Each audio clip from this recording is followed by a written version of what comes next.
Hi, I'm Hannah. And I'm Matt Hanna. And this is Horror Hour with the Hannas, where we like to talk about all your favorite scary movies. And this week we are joined by our friends at the What the Fuck Is That podcast.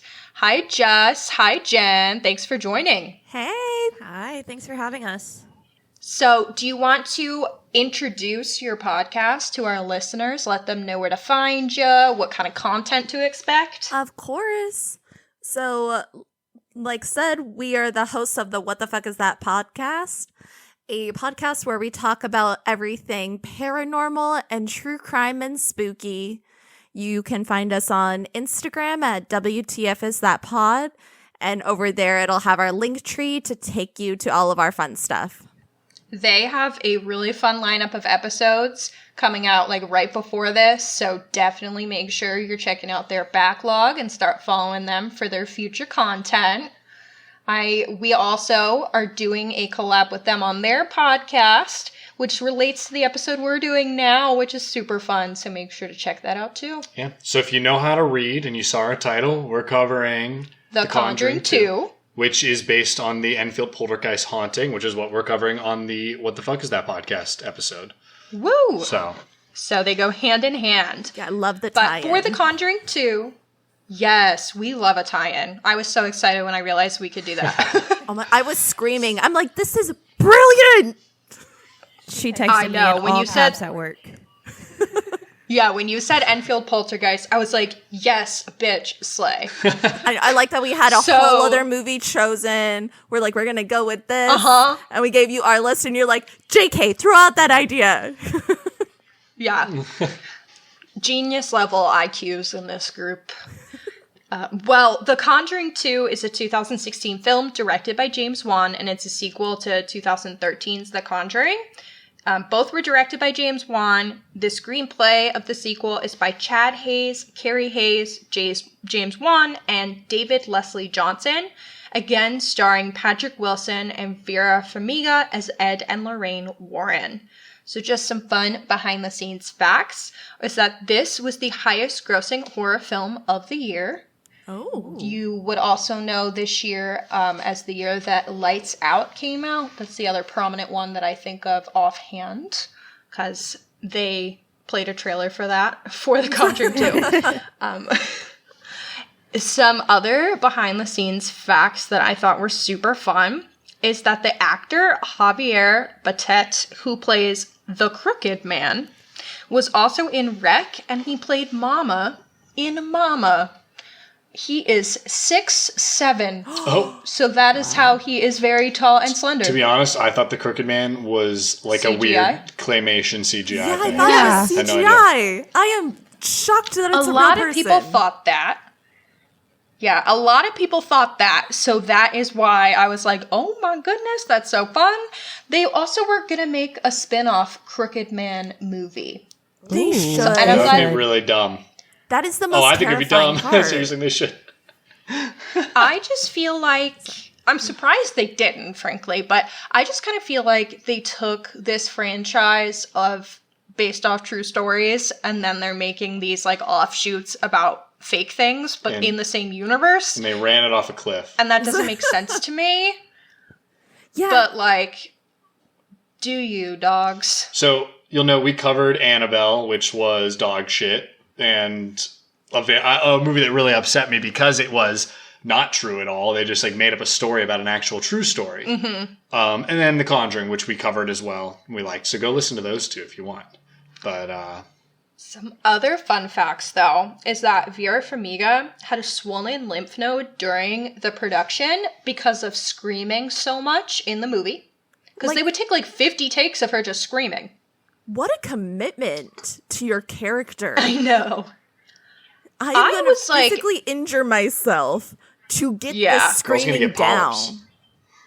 Yeah. I had a friend that happened in high school who was like in choir and theater, and he had to go on vocal rest for like a month before the musical because he legit just couldn't.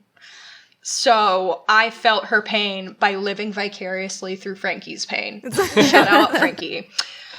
But she, even during the promotion of the movie, it was still affecting her because it was that bad. Wow. Damn girly pop. Like, screaming not good for you. No. Who would have thought? Yeah, really. Like we said, though, this is based off the Enfield Poltergeist, so you can check out What the Fuck Is That podcast for the full background, but I'm just gonna go through it real quickly. So in August 1977, Peggy Hodgson called the police about her rented home in Enfield, London, because her and her children had seen furniture moving and hearing knocking on the walls. Later down the road, there were also cases of hearing disembodied voices, loud noises, thrown toys, overturned chairs, children levitating, and this kind of went on for 18 months or so. Many people said that they saw evidence that things were moving or levitating, but there were also multiple investigations, and many believed that the activity was faked by the girls Janet and Margaret.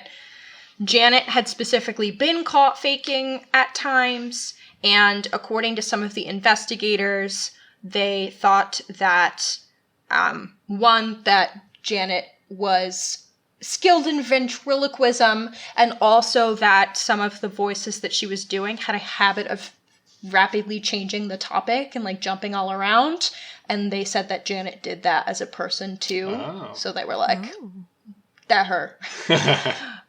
But ultimately the Warrens were called in as part of the investigation as well, which is what we have in this movie. Another thing I did want to share that is irrelevant to the specific, Enfield haunting is that in this movie, we have the nun, Valak.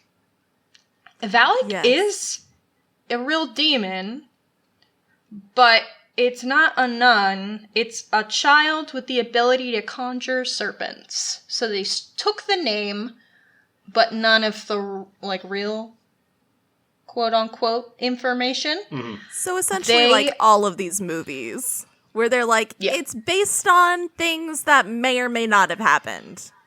Well, Bob Shiva from the first one was actually part of that case. Yes. This one definitely takes a lot more liberties, the movie. To its detriment, I'm going to say. Yeah. Before we even get into it, but... Yeah, I don't know if it's a hot take or not, but they should have just kind of gone with the Enfield Poltergeist and done that and not add in a bunch of crazy shit. But they added the extra shit with Valak because they wanted to expand the story of Lorraine having her faith questioned. So they actually, during reshoots, is when they added all that shit in. That was not part of the original. Which I can understand for the storyline, but it just made it feel too much. I was getting confused on what's the main haunting for this story and what's tied in with the Warrens, and it just felt too much that they were trying to do. It was very cluttered, and I think you could have her questioning her faith without all of that. I also don't think they did a great job of actually showing her questioning her faith. No. I don't think that was as clear as it should have been. Mm-hmm. Yeah. Yeah, it wasn't. They also... Yeah. They said a lot, but in writing, you want to show, not say. And I felt this movie was a lot of saying and not showing. They kept being oh, she's questioning her faith, over and over and over. I'm can you show me that happening instead?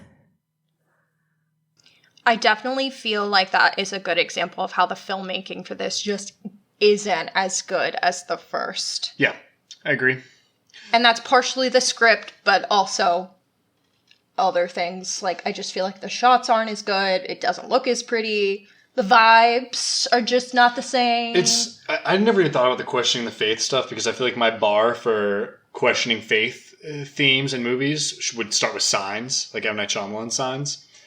And if you don't hit that level, it's just not going to be clear and entertaining.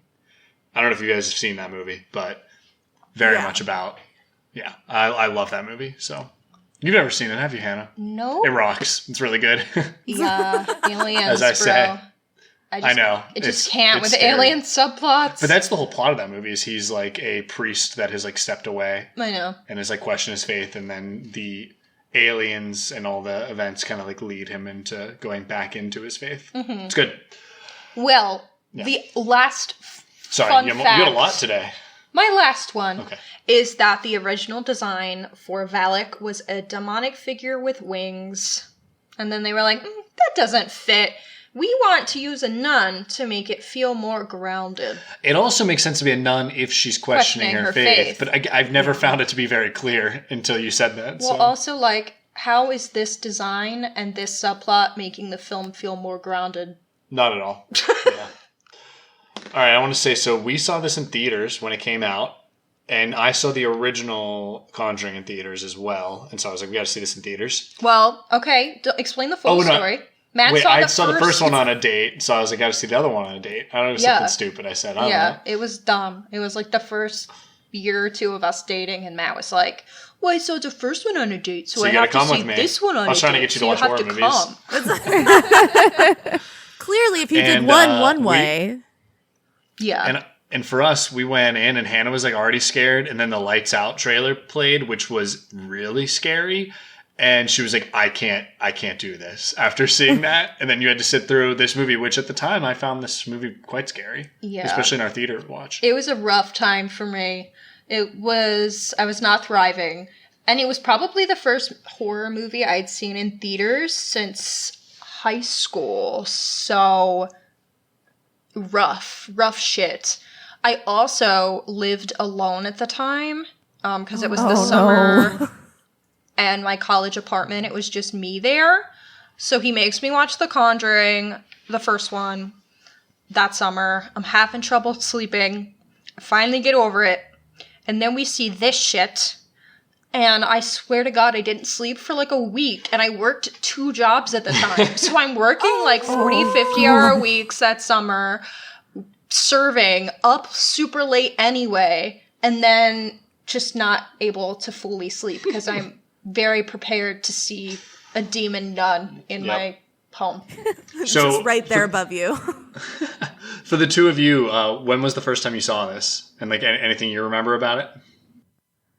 I saw this when it came out. I don't remember who I went with because I believe at this time we were in 2 different states. So if we were in the same state, I would have convinced her to go with me. I'm pretty sure it was with one of our other friends from high school.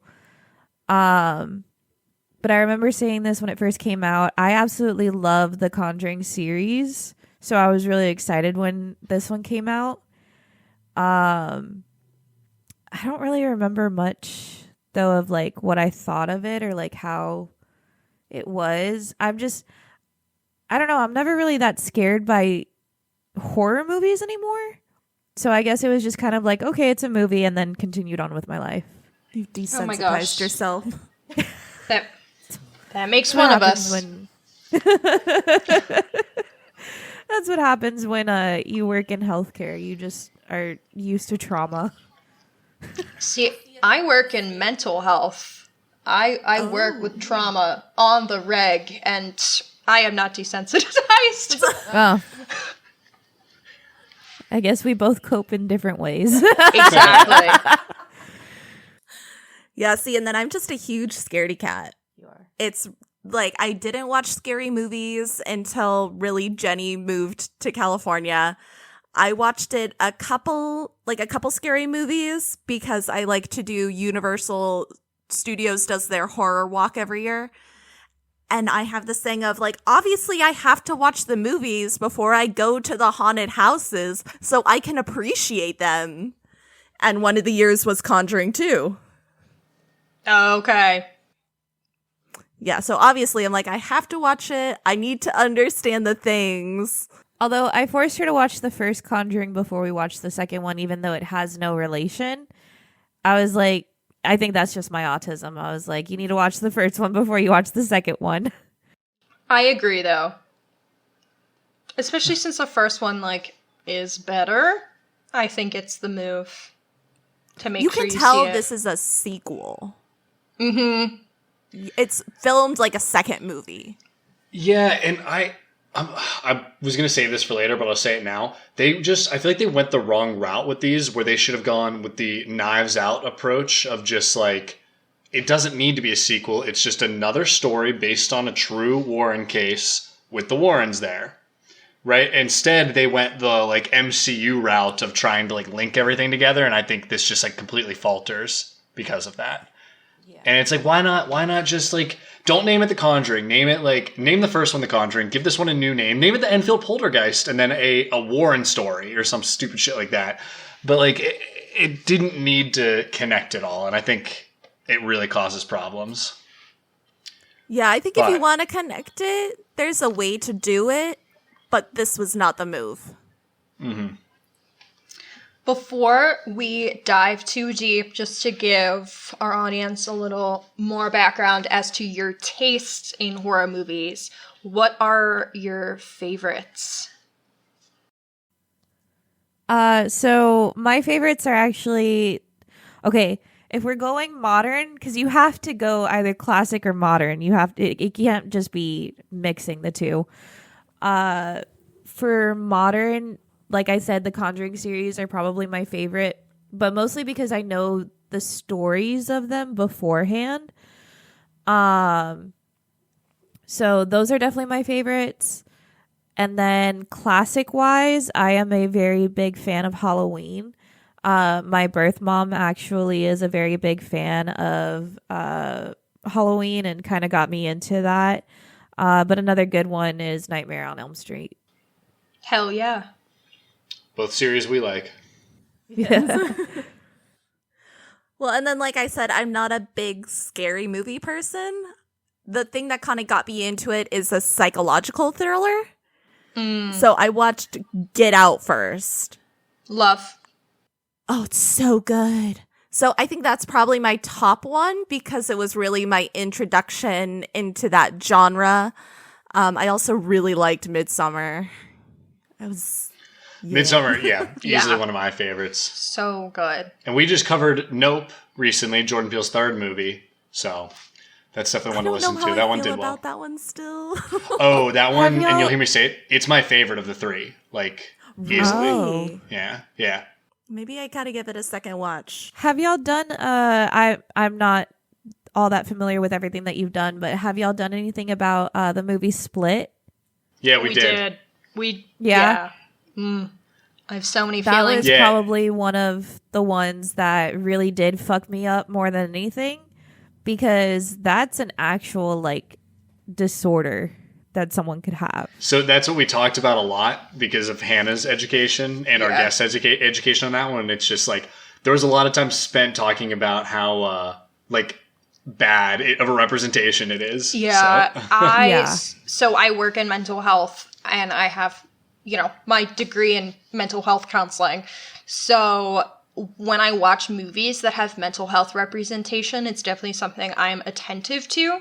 And I think with Split specifically, and with a lot of movies that cover dissociative identity disorder, I think they have a really harsh portrayal. They make everyone seem so violent, and that's just often not the case. People with many mental illnesses, especially DID, have a higher rate of self-harm or impulsive behavior that results in higher mortality rate than any criminal activity or violence towards others. So that one irks the shit out of me from just like the professional lens.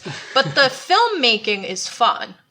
And the takeaway for me was I was like, oh yeah, I agree with all this. I still really like this movie though, because I agree, it's scary. There's a lot of real life fears, especially with like kidnappings and things like that go along with it. Yeah. But we'd spent a ton of time talking about that on another episode, so you can go listen to Hannah's lecture there. Yeah, I was going to say, I feel like if I go off on it again, I'm going to sound like such a broken record for anyone who listened to both. But we can get moving on and talk about the movie. So we're going to start with our 15-second summaries before we go into our full summary. Matt, are you ready to go first? No. Well, you're going first, so I don't know what to tell You've you been about that. voluntold. You're not getting a good one out of me today. That's then. fine. All You're right. not getting a good one out of me. All right. Yeah. All right, I'm ready. Go. It's just a normal day in England. Beautiful, babe. I wish English people were real. I don't like your sense of humor. I've had enough. All right, I'll let you go. We're gonna give you Married two that. That's as much time as possible.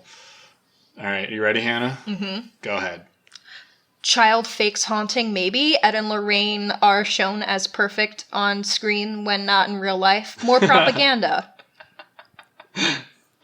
You're yes, funny. 100%. Yeah. Yeah, that's what we named the. The first one. What I named the first one. It's It was just such, regardless of like what you think about them professionally or personally, the movies do such a good job of making them seem perfect and so in love. And I love it. But if you see the name of our episodes, I'm naming any one in this Conjuring universe after a Marvel movie because that's what it's like turned into in my head. So the first one was Yes. it was Ed and Lorraine Warren, the first Avengers was what I named it. And then I love Annabelle was the Warren Cinematic Universe corporate cash grab. Yeah. That's what I thought about Annabelle. we So we'll just, have to find a good one for this one. episode is basically just a plug for all our previous episodes Yeah, so I like far. it. What was the second? Enfield, not a poltergeist. 'Cause it's Yeah, not a right. poltergeist. Yeah, I can't name it after another Captain America. I can't be like the Enfield soldier or something. You know. No, I hate that. I know. I got nothing. I'll figure it out. All right. Are you guys ready for your 15-second summaries? Yeah. Who wants to go first? I have mine. I know you have yours. I'm She so can go ready. first. Okay, I'll give you like a quick countdown. All right. Okay. 3, 2, 1, go. Ed and Lorraine Warren go to England to try to preserve their reputation and prove that ghosts are real. Hell yeah. That's pretty Perfect. good. That's all they're 6 doing. seconds. They're coming off of their other investigation. Everyone's like, no, that didn't happen. And they're like, we'll prove to you. We'll go to England. It's very much one of the big themes of this movie. Yeah. We nailed it in They 6 were seconds. on the run. Actually, they're like, we got to get out of the U.S. We're catching heat. Go ahead. We better go abroad, guys. It's fine. We'll just leave our daughter. She's fine. Oh my gosh. They Where did is... Grandma. They had Grandma on the first one. Oh, All right, come okay. on. Yeah. I I was assume. going to say, where is his girlfriend? Like, chilling this whole time. Just hanging out with Annabelle back at home. Yeah. Just... Well, actually, Did they have a in daughter? real life, yes, but during this timeline, their daughter actually would have been an adult. In the movie, they have her as a child. Yeah, they make them look so young in this, and they were not. It's 'cause Ed was already old. The family themes are a big part of this movie, so they got to have Yeah. like young version of her. Thank you for being our Yeah. historian. Yeah, no, good to know. I'm taking this movie as fact, okay? So I don't think that's whatever it smart. said based on a true story at the beginning, that's all the history lesson I need. All right. Movies babe. would never lie to us. Yeah. All right, we got one more. All right, you ready? It's not going to be a good one, guys. That's I got okay. nothing, honestly. Okay. Just do your best. All Let's right. go. 3, 2, 1, go. It's a movie. Oh, Yeah, that is a true Proud fact. We are We just have stating facts today. Crushed it again. You know. This bit is honestly the worst. It's the most no, it's stressful good. thing. It's good. Well, Matt, why don't you give us our full summary? yeah. Because I don't know if any of us really Buckle captured the full scope. And for you two, if you haven't listened to the other ones, I'm going to speed read this because nobody really wants to hear the whole thing. But so just be prepared. So buckle up. I'm going to do my best. All right. All right. Go Good, for am I it. ready? All right. In 1976, paranormal investigators Ed and Lorraine Warren investigate the Amityville murders to determine if a demonic presence was truly responsible for Ronald DeFeo Jr. killing his entire family and the subsequent haunting involving the Lutz family. During a seance, Lorraine is drawn into a vision where she relives the murders and encounters a demonic nun figure. She then witnesses Ed being impaled, badly frightening her. 1 year later, the Hodgson family begins to experience strange occurrences in their home in London borough of Enfield. Janet starts to sleepwalk and converses in her dreams with an entity in the form of an angry elderly man who sits in the family's armchair, insisting the house is his. Eventually, the Hodgson siblings and their mother Peggy witness paranormal events, terrifying them into seeking refuge with their neighbors. When the media attempts to interview the family, Janet is possessed by the elderly man, Bill Wilkins, who previously lived and died in the house. As Janet shows more signs of demonic possession, the story eventually reaches the Warrens, and their assistance is requested to prove whether or not Janet's possession is a hoax. Lorraine, fearful that her vision of Ed's death may become reality, warns him not to get involved. She has another vision of the demonic nun in Ed's study. The demon says its name, which Lorraine scratches into her Bible in a trance. While staying at the Hudson residence, Ed and Lorraine consult other paranormal investigators on the legitimacy of the case. One presents video evidence of Janet wrecking the kitchen on purpose, thereby discrediting the haunting. Based on this, Ed and Lorraine decide to leave, believing the family is lying for fame. However, they discover that the spirit of Wilkins is only a pawn being manipulated by the true demon, the powerful nun, who is seeking to break Janet's will.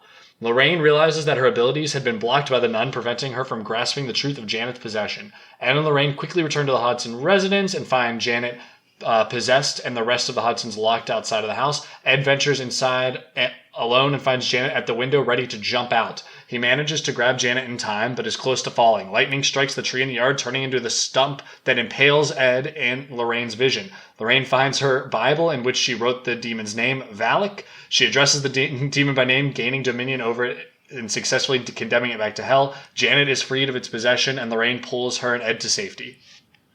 That's it. I'm just going to get it started and say, regardless of how I feel about this movie in its entirety, I will say it scared the shit out of me when I first saw it, and it still scared me today. I screamed 5 times. Today, while watching it. Yes, having seen this multiple times. And they were, like, loud. Like, they were bad. Like, our neighbor must be concerned. And I hid 4 times.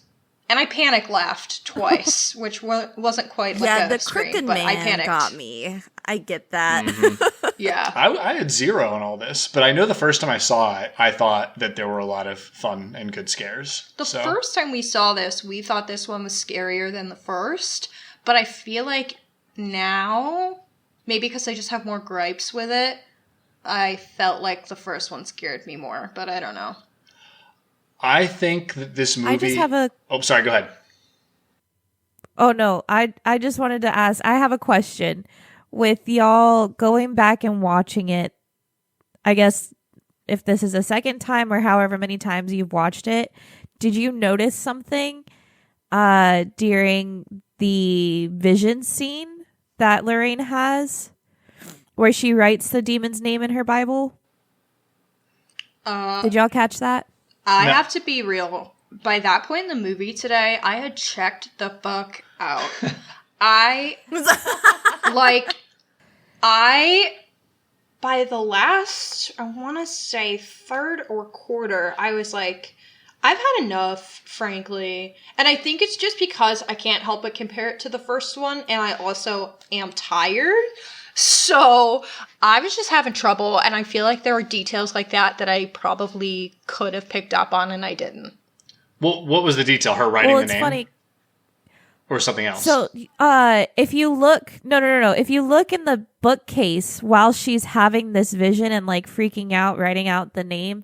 Oh, doesn't it the spell out Valak? It spells out the demon's name. That's right. And I didn't realize this because I actually watched this a couple weeks ago with another friend of mine who had never seen the Conjuring series.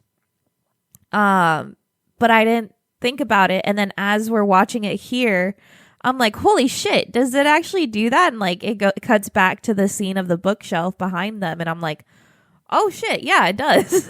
We literally went back in the movie just to verify it. Yeah.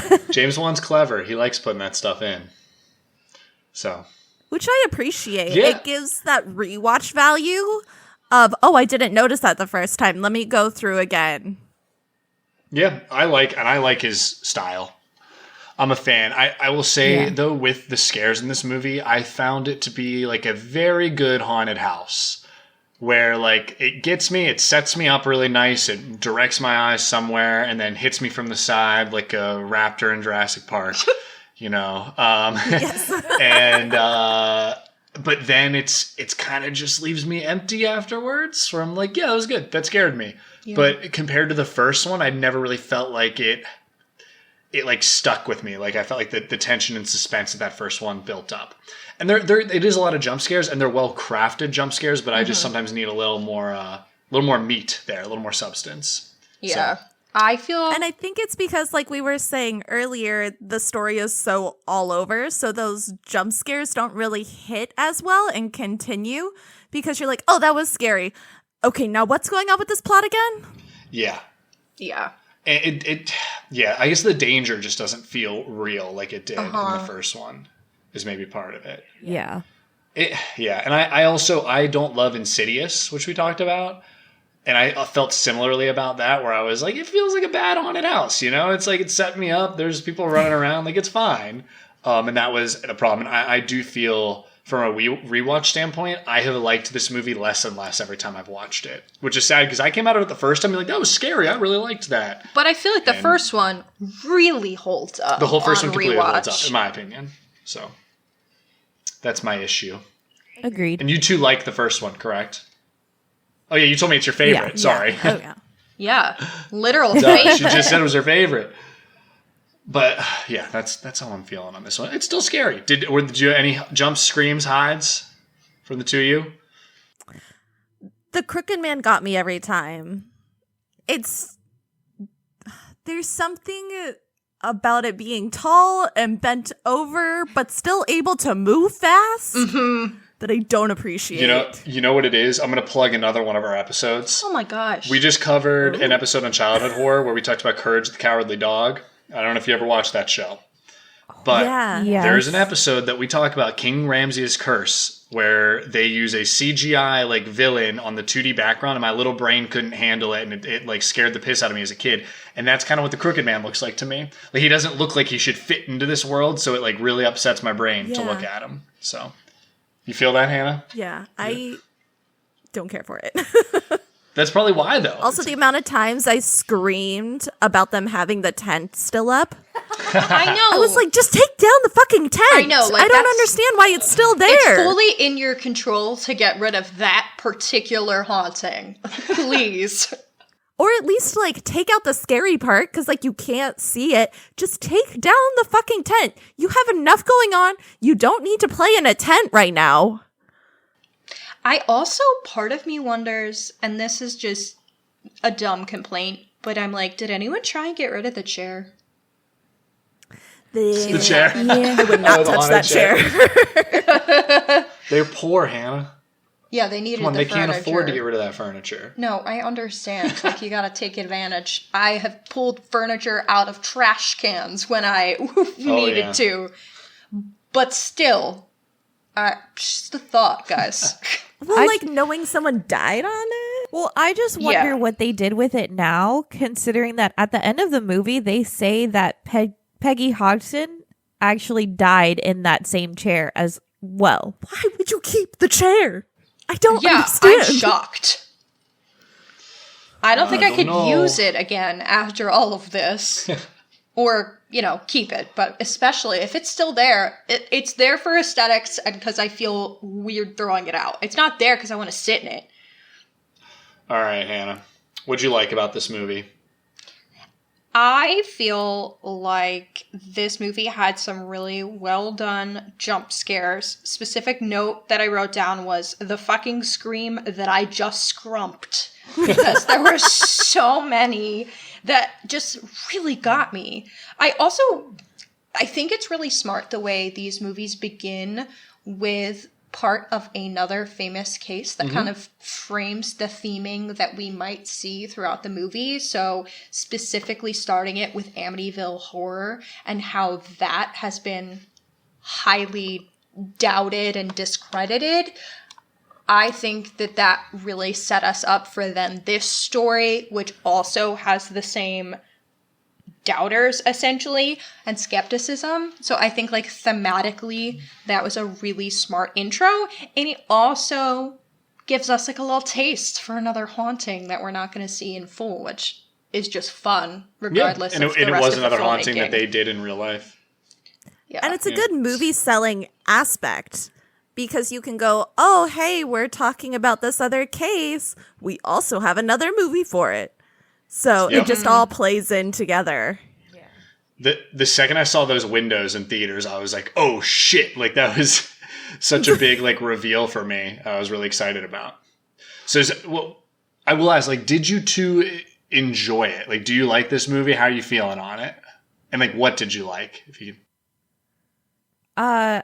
Obviously it's part of my favorite series. I do like it. I will say my favorite scene actually has nothing to do with any of the horror or any of the realism, I guess, of this. My favorite scene includes what's his name? The actor Patrick Wilson is his name, right? Mm-hmm. Yeah, Ed, the guy who plays Ed. He takes the guitar and sings the Elvis song. And it's one of my favorite Elvis songs because my grandmother absolutely loves Elvis Presley. And so it transpired to be my favorite song. And that's my favorite scene of like the kids around him, like listening to him play the song. And like he's looking so lovingly into Lorraine's eyes, like as if this was a real thing. Obviously it wasn't, but that's probably my favorite part of the whole thing. I feel that too. And I was going to say, what I like about these movies is I think the emotional moments are the best. A lot of times in this franchise, it's not the scares that are the best scene. It's the scenes where you really see them as a family or see Ed and Lorraine's relationship. Like that is what pulls on your heartstrings. And that's like a big selling point, I would say, of these characters. And I think where I don't like this second one is because I felt those moments were lacking or not connected to the overall narrative the way they were in the first one. So I was like, you know what? I still love these moments. They just like didn't have the same impact as the way that first scene with Ron Livingston in the first one does, like the dad there. And that's like, yeah, I agree. I like it, that part still. I just want more. I want these interpersonal moments. They're great. All that underlying romance in horror movies. Mm-hmm. Yeah, as we call it, propaganda for them. I love now I forgot his name, Patrick Wilson. Yes. And Vera. Like they are so good. They give it their all for these movies, and it's what I feel like keeps people coming back. Oh, 100%. What did you like the most, Jess? So I like the movie in general. It's just good. But there's one particular scene that I really like from a cinematic aspect. Mm-hmm.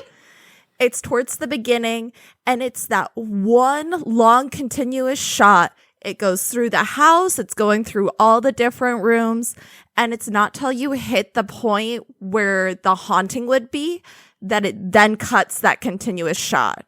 Mm-hmm. I just think that was so well filmed to show us like where the haunting is, but also how the house is set up and all the characters and kind of how they interact, only to then have that one cut where you're like, oh, now we're getting serious.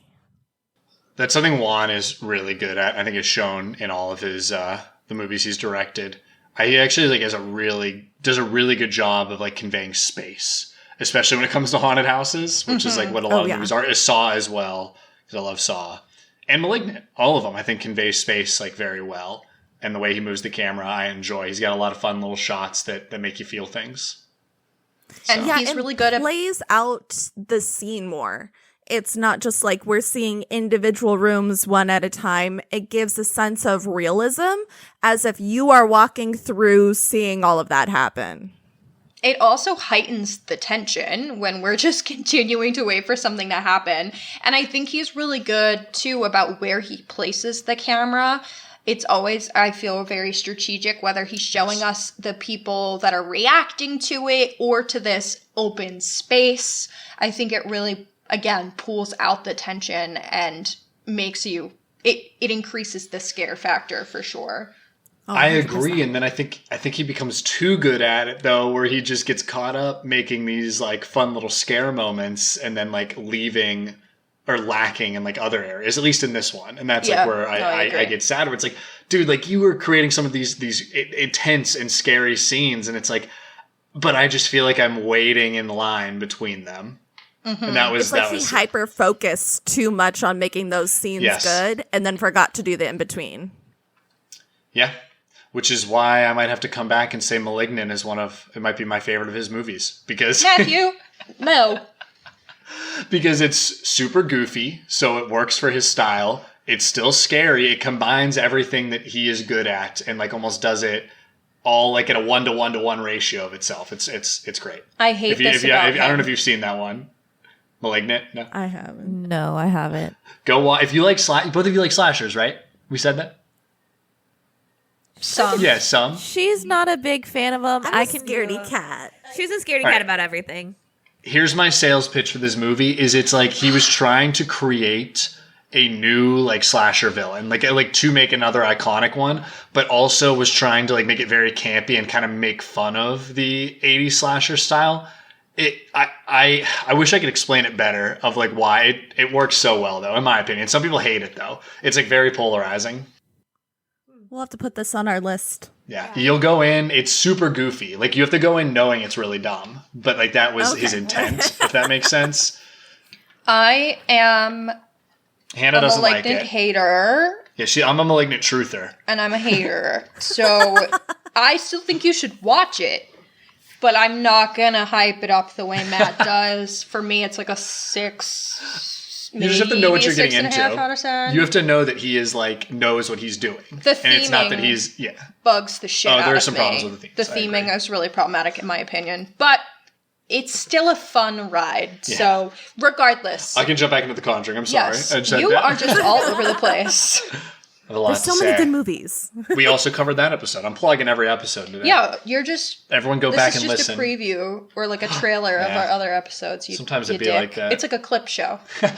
We need that. We're 2 seasons in, you know. No, 1.5. Anyway, anything else we really, really liked that we feel the need to discuss before we get into maybe some other things that we didn't like? I want Jess to tell her reaction about Patrick Wilson in this movie. Where did we realize he's from? Oh, he is Raoul in Phantom of the Opera. Yes. Like the Gerard Butler version. We have watched these movies. Didn't click until this movie. Oh my god. She was like, that's Raoul. I go, shut You're the going to fuck get me on up. another No, it's tangent if we not. start talking about Phantom of the Opera. Right. No, I 100% knew it, but she's like, why does he look so familiar? She's like, what is it? What is it? I was like, babe, what other movie do we absolutely love that we geek about constantly? She goes, oh shit. My question is, have you seen Phantom of the Opera on stage? Because Yes. it blows She the has. movie I out haven't. of It's the rude. water. Oh, Yeah, I don't love the movie because I've seen it on Broadway twice, and I'm just like, why would I watch the movie, you know? So, no, on Broadway, it's absolutely gorgeous. However, I don't like the new production that they've started recently. I like the older production. But I've seen it on Broadway, and I've seen it in San Antonio quite a few times. I've seen it in Vegas quite a few times. So I've seen it on stage quite often, and I absolutely love it and fall in love with it every single time.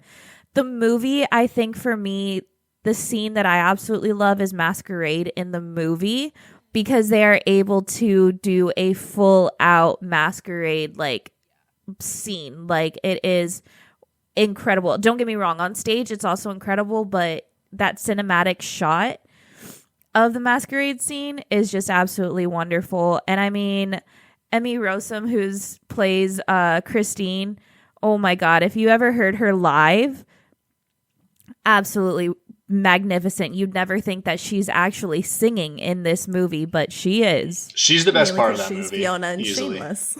Yeah.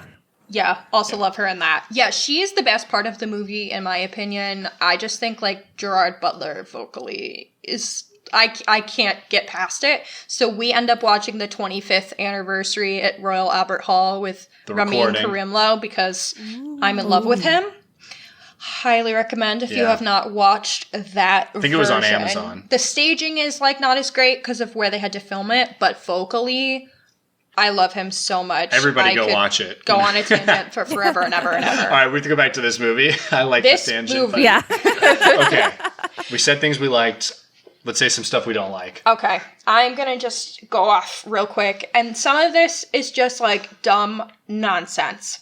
But why was the crooked man at the neighbor's house? Yeah, I agree. I was like, what the Yes. point is this? Why is this here? The dog turning into the crooked man That was cool. was cool looking, but why is it in the neighbor's house? I don't know. And then suddenly introducing it. It's like, oh, okay. Yeah. And what did that have to do with the Enfield Poltergeist? Yes. Also, Bill at one point was humming the Barney theme song. I don't know if that's another song Family. outside of Barney. I tried to look it up. I didn't get that far with it. But Barney comes out 15 years after this movie, so that theme song would not exist. That's funny. So that irked me. Also, this isn't like a film problem. I think we've kind of talked about, I've gotten it off my chest that I just think this movie is cluttered and the storytelling just is weaker compared to the first, and they try and bring in these other elements like Valak and the Crooked Man, which just don't work. But something that is more of a real life issue that I have, so it's really not me condemning the film at all, I just need to say it, is that in the movie they say, oh, they're probably just doing this for better housing, like they're already on a housing list. We shouldn't need to fake a possession to secure better housing. We should have housing resources. Our governments take taxes. Those taxes should go to making sure everyone is housed and fed. I didn't realize you were going with this. I thought it was going to be a movie complaint, so that really got me. Yeah. But I mean, if you think about it, like, why wouldn't your name be on an application if your house was haunted, like, and was hurting your children like this? Yeah. Like, yeah, like, why was that such a surprise to her? Like, oh, she's already applied for different housing. Wouldn't you? Yes. Literally, yes. So, in just so many ways, that line grinded my fucking gears. I'm sure that's what else they tried. That might be part of the real story, though, that they were trying to invalidate them because of that. I'm sure that probably is. That's not a movie complaint, really. It's more of just a complaint of society that leaked into the movie, as it should. Like, our films should be representative of like real themes or problems in society, and absolutely fuck that. I also, one of my notes just says, being poor fucking sucks. And I wrote that right in the beginning when there's an issue with the washer. Like, anyway. Yeah. So I want to jump off what you said, and I'm going to try to keep this short, but I have a lot I want to say. All the best parts of this movie are about the real case, except for maybe like one scene. Mm-hmm. So like, you have this perfect setup of this real case, this single mother, poor family, which is like perfect for this Conjuring universe, and like the Warrens coming in to like fix their lives, right? Why are we focusing on this fucking Thanos villain, as I'm calling it, in Valak, that now has linked back to 3 previous cases the Warrens have done that have specifically targeted Lorraine? Like, what the fuck are we doing here? Like, make it about the real case. And now we get the Crooked Man, which is really Valak, and the ghost is actually a slave to Valak. Like, what is this dumb shit? Like, you're taking... I love the idea of, let's take a really highly contested case and make a movie about it. Like, that's very clever, especially when people probably watched the first Conjuring and said, well, how much of that really happened? So take one that is maybe all but proven to be false, right? And make the movie about it. That's clever. You can do something with it. But instead, we're going to throw that out the window. We're going to really throw the interpersonal shit out the window. Maybe we get it sparingly to have our fucking MCU villain Valak out here and to link it all together. I said they made a sequel instead of making a long-lasting like franchise, or at least like a Knives Out type thing. They're just making a sequel, and that's kind of why I think this petered out. And I don't know anybody that saw the third one, to be honest. I didn't see it, and I probably would want to, but it's frustrating. You had great characters here, and that's my big rant on it. However, we get a sweet scene with Valak in their home that I'm going to talk about in a little bit, so we'll take that win. Sorry. Yeah, it almost feels like it should have been 2 different movies. Yes. Like, do the Enfield Poltergeist, and then do a whole Ed and Lorraine are fighting Valak movie. Yes, agreed. Except that didn't happen, so exactly, that's why it didn't it's happen. not. So why take? So why put it? When I watched the first Conjuring, it's like, oh, I can believe all of this happened. Mm-hmm. This one, when you start getting the fucking tree dagger, I don't know what I want to call it, and the window exploding or jumping out the window, I was like, okay, this is too large scale now for it to feel like maybe this crazy shit did happen. Yeah, it doesn't feel as grounded And in reality. the crooked man running around and stuff. I don't know. And we get great scenes of her doing the voice. I almost said faking the voice. No, doing the voice. And I just wanted, I don't know, I wanted more of that. That's what I got to say. Yeah. Yeah, more things that make it feel real of a story. Yeah. And Link? I also will say I hate flashback scenes. I feel like we shouldn't... In general? In a lot of things, it depends, right? Like, it depends on the movie and the way it's used. But I think sometimes flashback scenes are just used to remind us of things that we probably already remember. It just feels like lazy. They think the think audience... we're dumb. Yeah, but audiences are Some dumb. of us are dumb. Yeah. So I get it. But I think the flashback of her, like in the end sequence, where they're with Valak, like upstairs before Ed is about to fall on the tree and whatever, like the end action sequence, there's flashbacks for her. Oh, they show flashbacks of her visions. And I think it's corny as shit. The flashback earlier in the movie when they're on the train and I think the flashback where they show her writing the name in the book doesn't bother me as much because we hadn't seen that yet. Yeah. Which is fine, like it's revealing new information. But the flashback later, when there's a flashback that reveals nothing, I think they're kind of dumb. And it's at the end of the movie too, so you have all of this happening and about to wrap up, and you're like gonna put in a flashback?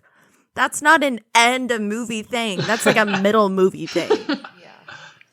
Jen, I want to ask, as a lover of this franchise, is there anything you didn't like? Yeah. I just didn't like, I mean, basically we've covered how broken it feels of the two stories put together. But I think that's just because of the knowledge we have of the original case. I think if someone comes into this movie just not really knowing any prior information of Ed and Lorraine Warren, no prior information of the Enfield Poltergeist, it would be a good cinematic movie. But I think, like I said, it's just the fact that we already have this knowledge of like, well, that didn't really happen, or this isn't relevant. So I think it's just the brokenness of like trying to add another storyline into the storyline A, I guess, which is the Enfield Poltergeist. It's interesting because it works in the first movie. Because there is like a kind of multiple stories going on, but I think it's because they're all kind of based on something in reality that it just like makes more sense. Oh yeah, makes sense. And Jess, how about you? Hit us with something you didn't like if you want to be a hater. Yeah. So okay, my issue with this movie isn't the movie; it's how they portray the Warrens. Oh, yeah. We had a big conversation about this before. yeah.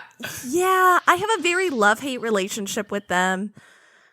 They are very much like their time Zach Bagans. And I know people don't like to hear that, but they were collectors of oddities. They went to these haunted places. They were trying to document, which is, if you boil it down, is what Zach Bagans is doing. He just has a TV show instead. So for them to play them as this loving family, that they were there with their daughter, that they really had all these skills and abilities to do it, I'm just like, we are romanticizing this couple. And I don't know. I fully believe that Lorraine had abilities. Mm-hmm. But I think Ed was a very good businessman. No, I agree. However, makes for good TV, doesn't it? Yes. Oh, 100%. Because I'm all in. Oh my gosh. We talked about this in our first episode on The Conjuring, but it was like, I'm all in. Like, I love these characters. Give me more of them. Like, I don't care however they were in real life. Like, just give me more Patrick Wilson and Vera. I never say her last name because I can't pronounce it. Yeah, in my head, there's like the actors who are the Warrens, and they're great. Love everything about them. And then there's the actual Warrens, where it's just like, baby, you're problematic at best. Well, yeah, I feel that. Something my dad used to always say was, don't let the facts get in the way of a good story. Oh, so, I love that. That's really funny. So I think that hits here. Oh, 100%. Just like gossip makes for great stories. That's just how it is. But maybe don't put based on a true story when you got the Valak demon and the crooked man running around. Don't they That's how say I it a feel. very specific way? Like based off of... I think it's like based off True events. Oh, okay. So that way But they have a still- little more of that license to kind of wiggle. Yeah. Yeah, I think the phrasing's deliberate, but it still makes me mad. Yeah. I'm gonna always compare it to The Conjuring so much, which I think was such an important horror film in the 2010s and like really changing the landscape of the genre at the time. Yeah. And so like to just see this just feels like more of a letdown to me compared to that. Because I can always go back and watch The Conjuring and love it. I mean, it feels like a sequel, which is what it is. But you can tell that it's a second movie instead of I agree. the original with an original story. It's a follow-up to that, so it's going to have a little bit of lower quality just immediately in my head.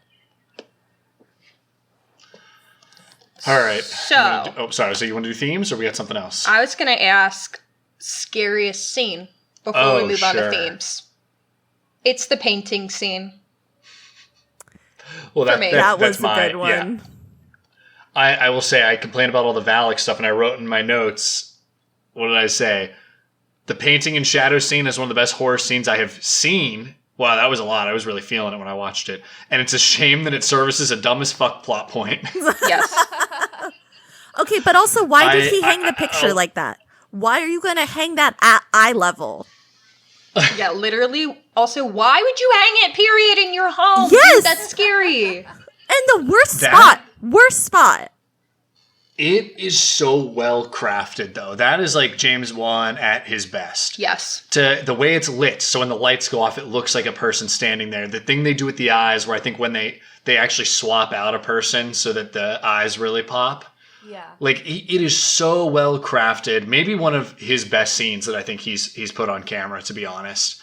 And that like walking shadow to the point of like reaching the hand around, everything about it that builds up is, I think it's the scariest scene. It's one of the most tense scenes, and it's like that man is a really good director, and he really put it all out there. It feels like he was holding back everywhere else to then put that on the camera. Do y'all want to know something funny? Yes. So the actress that plays the nun, did y'all watch Princess Diaries? Yes. Okay. So that actress that's in the Princess Diaries that her husband keeps trying to be king of Genovia, like he's like, we accept all that type, that she has the big nose. Yes. Okay. That's the same actress that plays the nun. Shut up. Yeah. Oh my god. I love this connection. The Princess Diaries cinematic universe. There we go. All the tie-ins. Is there any scenes you guys found scarier than that one, or any like? I know both of you named some favorite scenes you had, but yeah, I think the Crystal Man get me every time, and then every time that they had to do with that tent, I got so mad. Yeah, take it down. The one that I absolutely love of like the horror scene is, I believe they're in the tent and it's the little carousel thing going of the Crooked Man, and you just like slowly pans up and it's the Crooked Man and he smiles and it's just all the sharp razor teeth, and then he goes for whoever it is there. Yeah. Okay. That's probably my favorite scene there of like horror cinematic. Yeah. I gotta say, that was one of my hides, so I didn't actually see his face this time. My second scariest for me was the credits. Oh, I do real agree. audio. Yes. The actual recording and then like the actual photos of the family really, they upset me. Yeah, it does I something love to me. it. And I think it's just All right. because they got the photos so close to how it actually looked in the scene. Yeah. Like, they just took those photos and, like, made the set based off of it. And I think that's why the photos are extra creepy, because you just watch the whole movie and you're saying, oh, no, this is, like, picture perfect back and forth between the two. Yeah. Mm-hmm. So let's get into themes. I know you've been ready. Well, I'm ready. I'm going to say the first thing is we know one of the themes now is questioning of faith. I'm not going to touch on it because I don't think the movie does a good enough job for me to like even really speak on it, if that makes sense. Yeah. So I'm going to step away. You're more than welcome to talk about it, but the one I want to talk about, which is the same as the first one, it's all about family. In the wise words of Fast and the Furious. It's Fast and Furious again, which James Wan directed one of those, or two of those movies. It's all about family.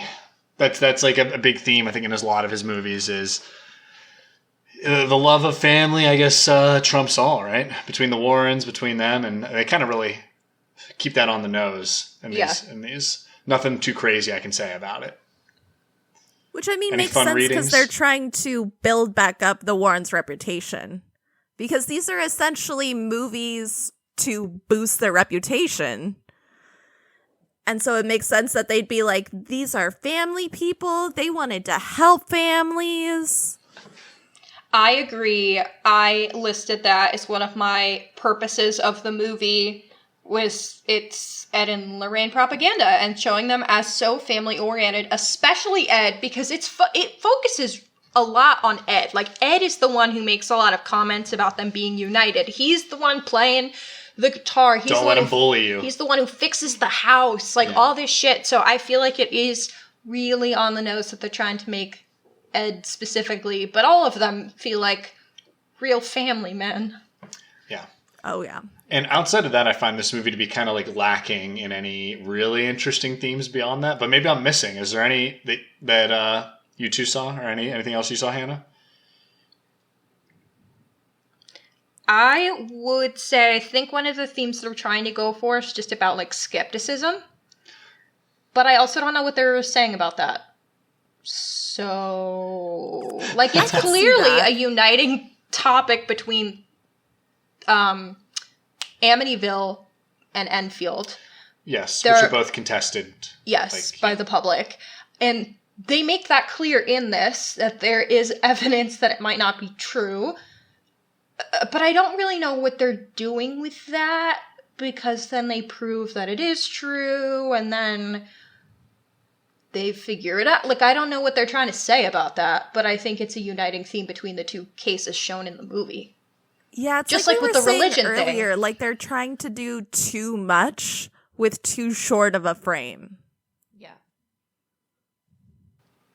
Yeah, and it just doesn't I think that's a problem across the board with this. Yeah. Lisa, I don't have anything crazy to talk about in themes here. Sometimes we spend like 20 minutes on themes, and this one's, just like it's a thing. It's just I think it's hard because it's a second one too. So they just kind of replay a lot of the same things.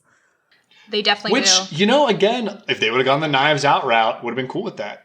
Have a new family, have a new ghost, and go solve the mystery. It's Scooby-Doo. Maybe I shouldn't call it the Knives Out route. It's the Scooby-Doo route. There you go. Well, a Knives Out, you could argue that the first and second do have different themes that they're bringing up. Like, they are touching on different things. The first one is very much about they're both about wealth, though. Yeah, but the first one's also it touches on like race a lot. That's true. And the second one doesn't have that storyline. They're all tied to classism. Yeah, but they are tied with a central theme, but then they also do more in addition to that, where this, I think it's trying to do more with the skepticism and the questioning faith, but it doesn't dig enough into it that I can get anything from it or learn from it.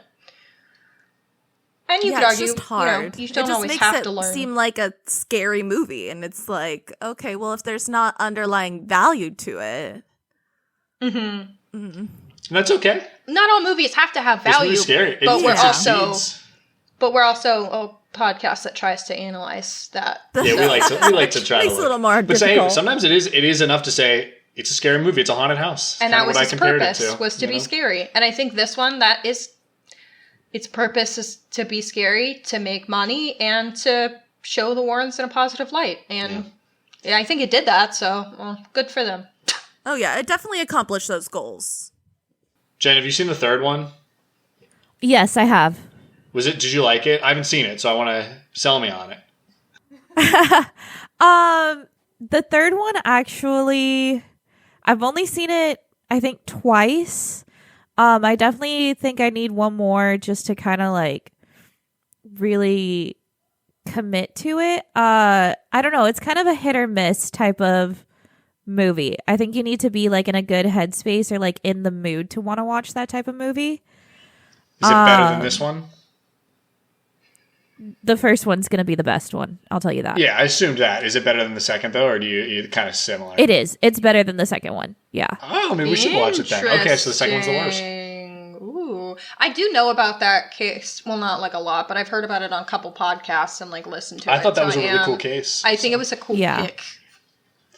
I'm definitely looking forward to the fourth and what I'm assuming is the final one coming out. Are they doing their werewolf case finally or no? No, I think what they're doing is it's called The Last Rite. What I think they're finally doing is they're finally bringing in that case that supposedly had messed up Lorraine really bad during that Amityville vision that they show in the beginning of this movie or in the beginning of The Conjuring. I forgot which one. Because they tie back the nun into it, I believe. Because the guy who was there as the guide for the nun ends up getting possessed. By was it Bathsheba or by the whatever demon it was in the nun? After the second time, so like a third time essentially, and that's when the Warrens come in. And so I think that's what they're doing with that one is that they're tying in that whole, like the whole series all together. Well, my interest is piqued. Yeah, I'm definitely interested to see what they're going to do with it. I could be completely off the mark. You know, it's just kind of what they've shown in trailers and what they've shown in the past. Well, and they showed a little bit at the end of, what was it, Nun 2? Yeah. Yeah, they showed a little bit that will kind of tie into that, too. Yeah, so I think that's kind of what I'm looking forward to in the fourth movie. Good to know. I was hoping for the werewolf case, because I remember reading they did a werewolf case somewhere along the line.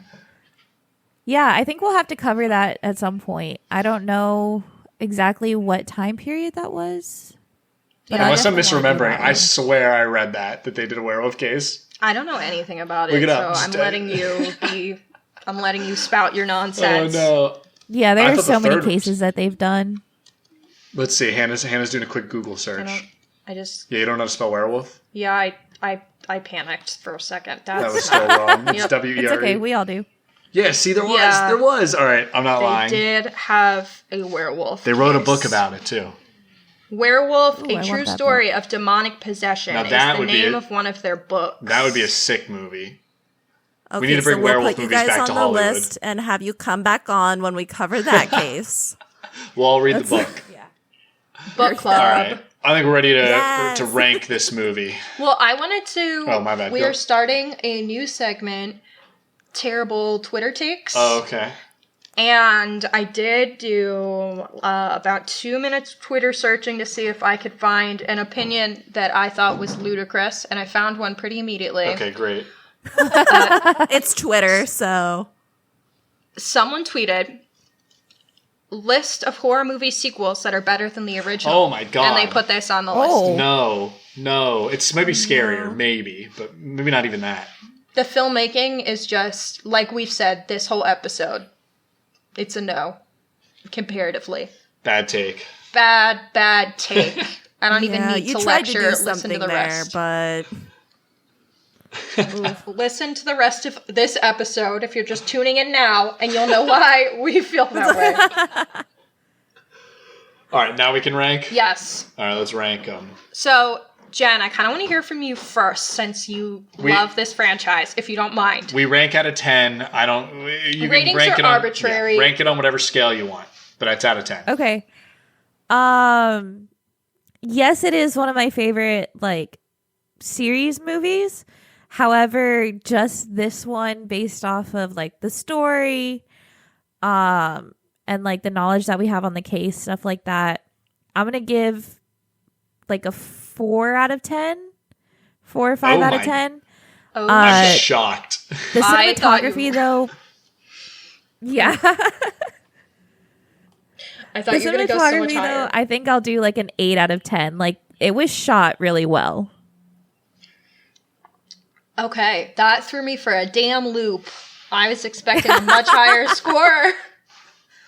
Okay, now I'm reevaluating. No, mine's staying where it is. Okay, what is yours? I was going to give it a 5 out of 10. It sits similarly to Insidious for me, which, like, I don't love Insidious. I had the first Conjuring, I think it was like a 9. So, if that is a scale. But it's just a 5. It's scary, but it just falls flat in so many places for me, unfortunately. Wow. This is making me feel... I slammed this in a lot of ways, and I was going to give it a 6. That's fine. I just feel like overall, it's still a fun ride. I would still give it like an overall net positive, I feel like, simply because I like the filmmaking and the acting and everything is all like serviceable and fun. I just feel like it's the plot, obviously, that is making it drop, and the writing is making it drop the full 4 points. I can't fathom giving it higher than that.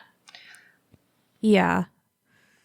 I mean, it makes sense of like, well, you're not a big fan of horror in the first place. So I feel like as you're watching it and you really are getting scared, like the jump scares, the hiding away, stuff like that, like I think that's why your score is a little higher than what mine and Matt's is. But just because, like, that's just, I kind of expect it now, I guess, if that makes sense. Mm-hmm. I agree. Yeah, I mean, Hannah, I'm kind of on your side too. I'd give it about a 6. But I'm taking an average of things. So, like, I give the scares and the cinematography like an 8. Mm-hmm. But then as far as like story and everything else, it's like a 3-4. I agree there's just so with much that. going on. I agree with that entirely. Yeah, so I give it like a 6, average it out between the two. Like, it's not the worst movie I've ever seen, but there's definitely other scary movies that I would rewatch before this one. 100,000%. I'm on board with this. All right. Well, that's The Conjuring 2. So I want to give you guys a chance to plug yourself again. Tell us where we can find you. Tell us about yourself. All that fun stuff. Yes. Yeah, so you can follow us on Instagram at WTF is that pod. Again, we're What the Fuck Is That Podcast. We cover everything spooky, paranormal, true crime. We just add our crazy hilarity as two best friends who have been friends for 14 years. You can listen to us on Spotify right now. Perfect. So everyone give them a listen, and obviously go listen to our backlog since we talked about literally all of it in this episode. Thank you again for joining us. Yeah, it's been appreciate fun. having you on. And for our listeners who are going to be on, go listen to their episode that we're on. And all their stuff, obviously. Duh. Yeah, they all tie in. Yep. All right. You ready, Hannah? I'm Hannah. I'm Matt, Hannah. Thanks for joining. Bye.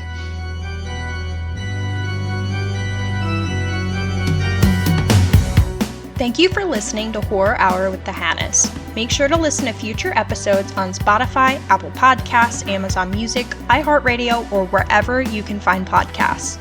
You can follow us at Horror Hour with the Hannas on TikTok and Instagram for more content. If you like the podcast, please follow and leave a review on your favorite podcasting app. Happy hauntings!